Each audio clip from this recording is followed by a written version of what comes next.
नहीं सकते इतना बड़ा एक्ट। तो इसके लिए क्या पढ़ना है हमें? बायलॉज। उद्देश्य यही है कम से कम समय में आपको बायलॉज कैसे पढ़ना है। प्राइमरी समझो basic knowledge 1 to 6, fund 7 to 15, member 60 to 21, rights and duty 22 to 44, responsibility and liability 45 to 63। उसके बारे में मैनेजमेंट कमेटी के लिए 63, 64, living charges of society 65 to 70 तक है। उसके बारे में 72 to 77 उसमें स्ट्रक्चरल ऑडिट बिडिट ये सब कुछ आएगा। और उसके बाद में 78 to 84 पार्किंग, 85 to 109 मीटिंग, उसमें सब मीटिंग आ जाएंगे। First general meeting, annual general meeting, special general meeting सब कुछ आएगी।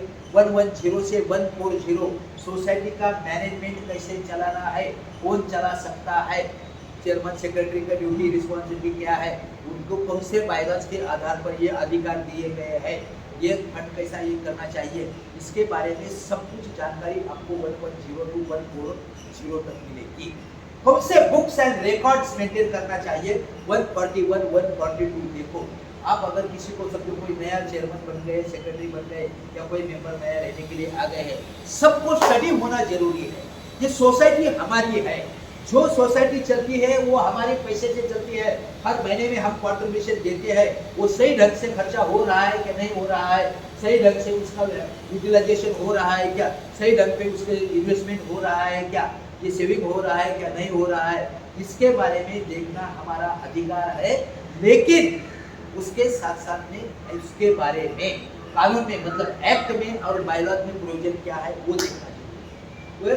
कौन से रिकॉर्ड मेंटेन करना है 141, 142, इससे ज्यादा कुछ देखने की जरूरत नहीं। उससे ज्यादा अगर रख सकते तो बहुत अच्छा है, लेकिन कम से कम उतने फाइल्स, उतने बुक्स मतलब रजिस्टर्स मेंटेन करो 141, 142। उसके साथ साथ में आगे छोटे छोटे पॉइंट आते हैं कि समझो हमारा फाइनेंशियल ईयर कौन सा है 1 अप्रैल टू 31 मार्च, वो भी एक बायलॉज कहता है। हमारा अकाउंटिंग कहाँ तक कंप्लीट होना चाहिए, एक्चुअली कंप्लीट नहीं होता है, लेकिन 45 डेज में फाइनेंशियल ईयर कंप्लीट होने के बाद में 45 डेज में कंप्लीट होना चाहिए, वो आगे का नेक्स्ट बायलॉज कहता है।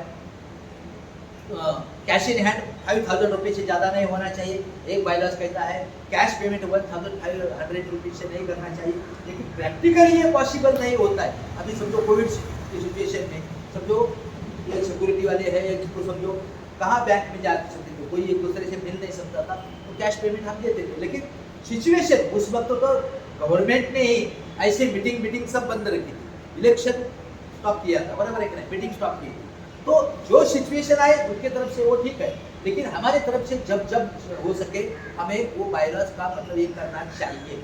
तो उसके आगे जो हम 145, 146 तक वहाँ जाने के बाद में हमें क्या करना है, ये अकाउंटिंग समझो कंप्लीट होने के बाद में जो ऑडिट के बारे में जो हमारे ये appropriation of profit and write off dues, इसके बारे में 148 to 150 तक हमें गाइडलाइन मिलेगा। तो उसमें क्या है कि जो हमारा पर ईयर में अगर सरप्लस कुछ रहता है सब कुछ, उसे एक्चुअली हाउसिंग सोसाइटी के इसमें प्रॉफिट एंड लॉस अकाउंट नहीं होता है, यहाँ balance sheet income and expenditure account है, क्योंकि हमारी सोसाइटी प्रॉफिट अर्निंग सोसाइटी नहीं है, सर्विस सोसाइटी है। तो इसके लिए यहाँ सरप्लस यानी income and expenditure account statement ऐसे करते हैं। लेकिन फिर भी जो कलेक्शन हमारे पास आया है और उसमें से ये फाइनेंशियल ईयर में वो एक्सपेंडिचर के बाद में जो बचा है तो उसको हम सरप्लस अमाउंट कहते हैं। तो वो सरप्लस अमाउंट में से 25% amount should be transfer to reserve fund. वो फ्यूचर के लिए सोसाइटी के भलाई के लिए, सोसाइटी के बिल्डिंग का सब कुछ अचानक आपका निकल सकता है तो वो रिजर्व फंड आपका सेट जरा थोड़ा सा ठीक ठाक होना चाहिए। इसकी वजह आपको बायलॉ नंबर 148 आपको गाइडलाइन देता है। राइट ऑफ ड्यूज ये करना है, अगर एक्सपेंडिचर करने के लिए अगर मैनेजमेंट कमेटी को कुछ लिमिट है, वो लिमिट से बाहर अगर एक्सपेंडिचर करना है तो क्या करना है, आपको एनुअल जनरल मीटिंग या स्पेशल जनरल मीटिंग के अप्रूवल लेना है। उसी टाइम में राइट ऑफ ड्यूज करते समय भी आप इसके बारे में मैनेजमेंट कमेटी भी डिसाइड कर सकती है, और मैनेजमेंट कमेटी अगर जरूरत पड़े समझे तो वो सेफ काम काज करने के लिए वो annual general meeting, special general meeting पर भी जा सकती है। इसके बारे में भी आपको गाइडलाइंस वहाँ 148, 149 एंड 150 में आपको ये मिल जाएगा।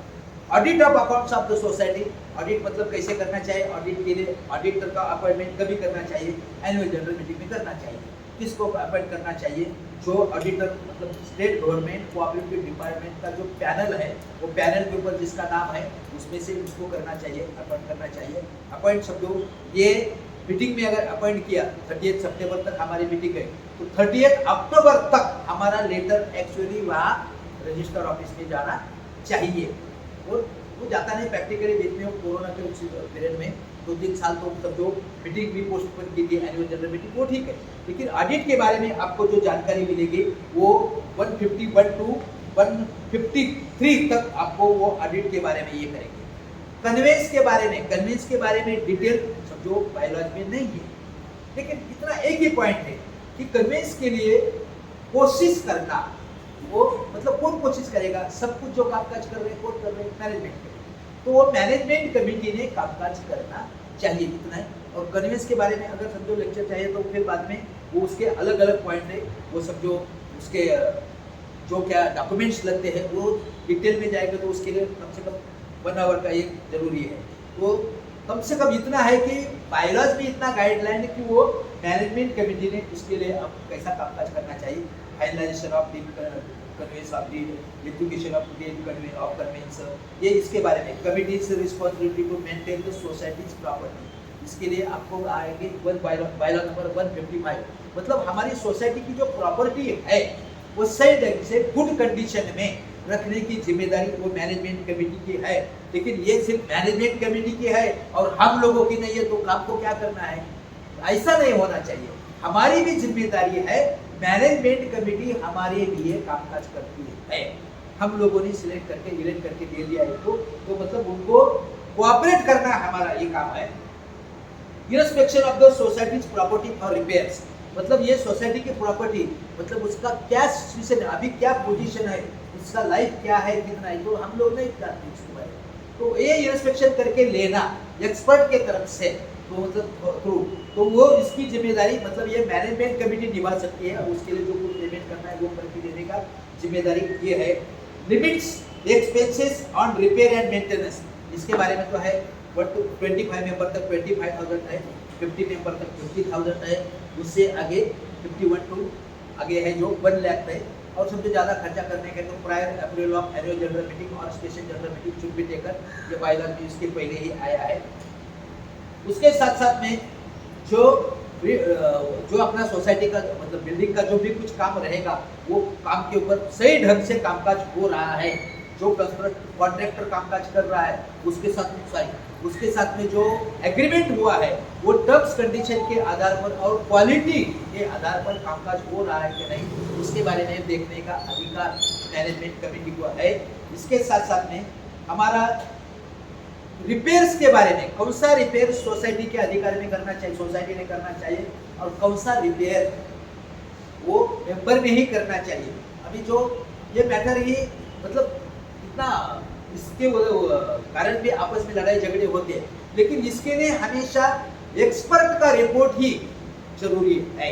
तो सिर्फ मैनेजमेंट कमेटी को जिम्मेदार इसके ऊपर समझकर नहीं चलेगा, वो इसमें जो एक्सपर्ट है उनकी रिपोर्टिंग क्या रहती है कि वह जो कैसा है, ये लीकेज हो रहा है, तो ये लीकेज कहाँ से है, इसका ये सोसाइटी ने करना चाहिए कि मेंबर के किसी ऊपर वाले मेंबर से या नीचे वाले मेंबर से कुछ प्रॉब्लम आए, तो वो रिपोर्टिंग में जब आएगा उसके आधार पर ही मैनेजमेंट कमेटी डिसीजन ले सकते हैं। उसके लिए वो रिपोर्ट ही उनको हेल्प करेगा, तो उसके लिए कैसी प्रोसीजर होनी चाहिए ये मैनेजमेंट कमेटी को गाइडलाइंस उसमें मिलती है। उसके साथ साथ में हमारे सोसाइटी का इंश्योरेंस लेना जरूरी है। एक सोसाइटी हमें ऐसे मिली थी ईस्ट में कि उनके क्या इंश्योरेंस लेने की जरूरत है, इंश्योरेंस की जरूरत है, क्यों पैसा खर्च कर रहे हैं, लोग ऐसा भी कहते हैं। ऐसे लोगों को समझाने के लिए भाई ये आपकी भलाई के लिए इंश्योरेंस लेना जरूरी है। इतना ही नहीं, ये एक्ट में भी है बायलॉ नंबर 160, तो देखो उसमें इंश्योरेंस लेना जरूरी है। इमरजेंसी प्लान्स, अगर कुछ दुर्घटना न हुए तो कुछ सोसाइटी की तरफ से इमरजेंसी प्लान तैयार होता है। मैं तो नेक्स्ट टाइम ऐसा चाहता हूँ कि अभी कल का जो उनका लेक्चर सुनने के बाद में वो फायर वाले को भी हम लोग अभी जगह जगह पे बुला रहे हैं। आज आपके इधर जो ज़्यादा मेंबर्स आते हैं कह रहे हैं, इसके बारे में मुझे भी शक था, ज़्यादा मेंबर रहेंगे तो उनको बुला, मतलब वो फायर वाले भी इतना अच्छा गाइडेंस देते हैं कि आप क्या प्रिकॉशन लेना चाहिए इसके बारे में। तो ये उनका भी गाइडेंस आगे हर एक सोसाइटी में ज़्यादा से ज़्यादा उनको लाकर देने की कोशिश हम लोग कर रहे हैं। तो इमरजेंसी प्लान सोसाइटी कैसे बना सकती है, क्यों बनाना चाहिए, इसके बारे में जो गाइडलाइंस आपको चाहिए वो 160 बायलॉ नंबर 160 बी में है, आपको वो मिलेगा। इसके साथ साथ में अदर्स छोटे मोटे जो मैटर्स है, mode of service of notice, अभी समझो नोटिस देने का है, तो समझो हमें नोटिस मिला नहीं, छोटी छोटी बातों के ऊपर लड़ाई झगड़े होते हैं, तो नोटिस देने का एक हैंड डिलीवरी, समझो पहले क्या था, नोटिस बोर्ड के ऊपर लगाई, उसने देखना चाहिए। अभी नया नया प्रोविजन क्या कहता है, हैंड डिलीवरी तो हो सके तो नोटिस बोर्ड के ऊपर लगा दो। और कुछ लोग कहते हैं कि लोग ही नहीं मिलते तो उनके हाथ में देखिए कैसा ईमेल पर दे दो। तो इसके बारे में भी ये आपको गाइडलाइन 162 में मिलेगा। इसके साथ साथ में फाइनेंशियल ईयर ये अपना कौन सा होना चाहिए, बायलॉ नंबर 163 कहता है। नोटिस बोर्ड हमारा कैसे होना चाहिए, बायलॉ नंबर 164 कहता है। Penalties for breach of bylaws, breaches of bylaws, ये इसके बारे में बायलॉ नंबर 165 कहता है। ज़्यादा डिटेल में जाने की जरूरत नहीं, आप खुद पढ़िए और उसके बाद में आगे का डिसीजन आप ले सकते हैं। अभी तो जरूरत नहीं, लेकिन 2-3 महीने के बाद में शायद ये बायलॉ में अमेंडमेंट करने की जरूरत पड़ेगी। अमेंडमेंट करना मैनेजमेंट कमेटी में जरूरी है। बायलॉ नंबर 166 कहता है अपना जो सब जो लिफ्ट है, इसी टाइप की जो अलग अलग टाइप की सब जो फैसिलिटी है, वो फैसिलिटी रेगुलेट कैसे करना चाहिए, इसका टाइम टेबल कैसे रखना चाहिए, उसके बारे में बायलॉ नंबर 167 कहता है।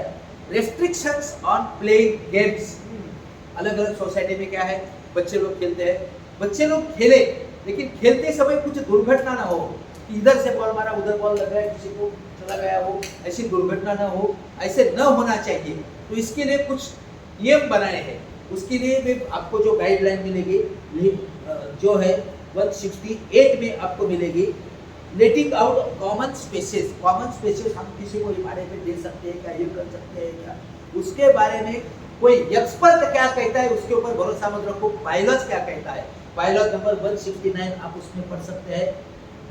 उसके साथ साथ में ये टेम्पररी, मतलब ये समझो हमारे मेंबर को किसी को समझो टेरेस का जब ये यूज करना है बड़े समय के लिए ऐसा है, तो उसके बारे में आप कैसा डिसीजन ले सकते हैं, बायलॉ नंबर 170 आपको उसके बारे में गाइडेंस दे देगा।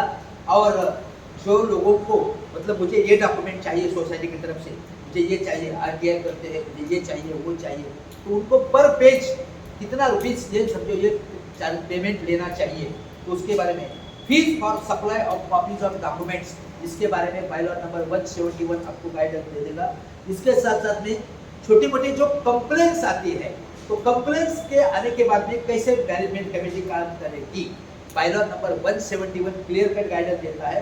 Members shall submit their complaint application to any of the office bearer of the society in writing giving thereby the details of the complaint, bylaw number 171 कहता है। उसके बाद में मैनेजमेंट कमेटी का क्या है, after receipt of such complaint application the committee shall take decision thereof in the coming managing committee meeting, such decision shall be communicated to the concern member within 15 days thereafter। मतलब bylaw number 174 कहता है, 174 क्या कहता है, if the members are not satisfied by the decision of the committee or does not receive any communication from the committee within 15 days, the complainant member may approach below mentioned competent authority। Means आप registrar के पास जा सकते हैं, registrar के पास जाने के लिए कौन से मतलब सब्जेक्ट के बारे में वो हमारा कंप्लेन है उसके बारे में रजिस्ट्रार के पास जाओ, जो पुलिस स्टेशन में जाना है उसके लिए पुलिस स्टेशन में जाओ, उसके लिए रजिस्ट्रार में मत जाओ। उसके साथ साथ में कोऑपरेटिव कोर्ट में जिसके लिए जाना है उसके लिए कोऑपरेटिव कोर्ट में जाना चाहिए, जिसके लिए सिविल कोर्ट में जाना चाहिए सिविल कोर्ट में जाना चाहिए, जिसके लिए म्युनिसिपल कॉर्पोरेशन में जाना है तो उधर ही जाना चाहिए, एमएससीबी के पास उसके लिए जाकर कुछ फायदा नहीं। तो पुलिस स्टेशन में जो कौन से पॉइंट्स है उसके डिटेल्स बायलॉ नंबर 174 में आपको मिलेगी। समझो बाहर इसके उधर किसी के पास जाने की जरूरत नहीं, कमेटी का डिसीजन हमें ठीक ठाक नहीं लगता तो कमेटी के हम कर सकते हैं, एनुअल जनरल मीटिंग के पास जा सकते हैं, जनरल बॉडी मीटिंग में हम कौन से मैटर्स कौन से पॉइंट्स लेके जा सकते हैं उसके डिटेल्स यहाँ है। इसके साथ साथ में हमारी सोसाइटी जो फेडरेशन की मेंबर है, डिस्ट्रिक्ट फेडरेशन की मेंबर है, वो फेडरेशन के पास हम कभी जा सकते हैं उसके बारे में गाइडलाइंस है। और ये इसी टाइप में ये जो बायलॉ नंबर 174 है, बायलॉ नंबर 175 में ये बायलॉ से रिलेटेड पॉइंट नहीं है, वो एक्चुअली जो पॉइंट है रीडेवलपमेंट के बारे में। तो इसी टाइप में अपने ये जो बायोलॉजी का जो पूरा डिटेल स्टडी लोग जो एजुकेशन एंड ट्रेनिंग शॉर्टली पूरा डिटेल में तो नहीं हो सकता, पूरा डिटेल में लेने के लिए मॉर्निंग में सब 10-11 बजे शुरू किया तो शाम को 7-8 बजे तक भी ये कंप्लीट नहीं होता है। और एक दिन में इतना भी ये भी नहीं कर सकते ना, कैसा, और कितना भी दिन भर भी लेक्चर दे देंगे तो कैसा जा सकते नहीं। तो इसके लिए एक ही उपाय है, क्या, आप लोगों को किसी भी हालत में बायोलॉजी पढ़ना जरूरी है।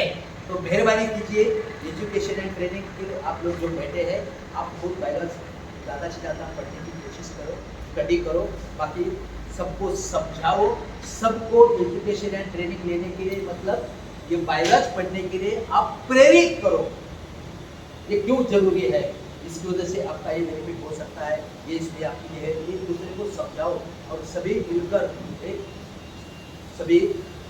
एक साथ में रहकर एक शांतिपूर्ण वातावरण बनाओ।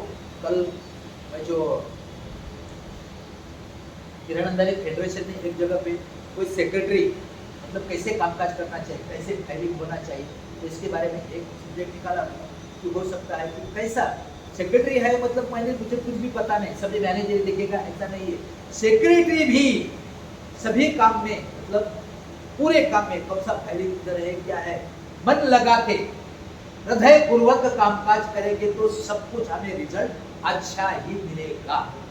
जो भी काम है वो छोटा है क्या बड़ा है, इसके जो जिम्मेदारी है ना मेरे ऊपर आई है, वो रोते रोते निभाने से बजाय प्रसन्नता से, हंसते हंसते आनंद वातावरण में निभाने की कोशिश करो, और उसका रिजल्ट आपको 100 या 1% मिलेगा।